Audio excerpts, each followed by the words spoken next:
భారీ వర్షాల నేపథ్యంలో అధికారులు అప్రమత్తంగా ఉండాలని రాష్ట్ర ముఖ్యమంత్రి నారా చంద్రబాబు నాయుడు ఆదేశించారు.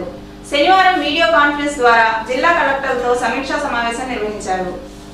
ఏపీలో భారీ వర్షాలు, వరదల నేపథ్యంలో చంద్రబాబు సర్కార్ అలర్ట్ అయింది. అధికారులకు చంద్రబాబు కీలక ఆదేశాలు ఇచ్చారు.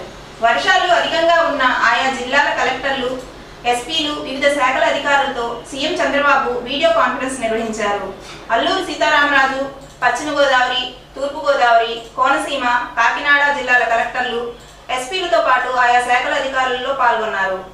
అధికారులు పూర్తి అప్రమత్తంతో ఉండాలని, ప్రాణ ఆస్తి నష్టం జరగకుండా చూడాలని ఆదేశించారు.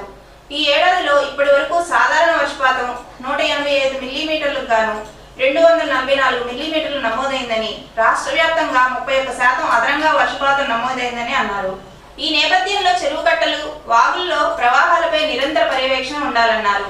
గత ప్రభుత్వంలో ఇష్టానుసారంగా ఇసుక, మట్టి అక్రమ తవ్వకాల వల్ల గోదావరి కట్టలు బలహీనపడ్డాయని, వాటిపై ప్రత్యేక దృష్టి సారించాలని సూచించారు. గత ప్రభుత్వం డిజాస్టర్ మేనేజ్మెంట్ వ్యవస్థలను నాశనం చేసింది. మళ్లీ వాటిని యాక్టివేట్ చేయాలని సీఎం సూచించారు.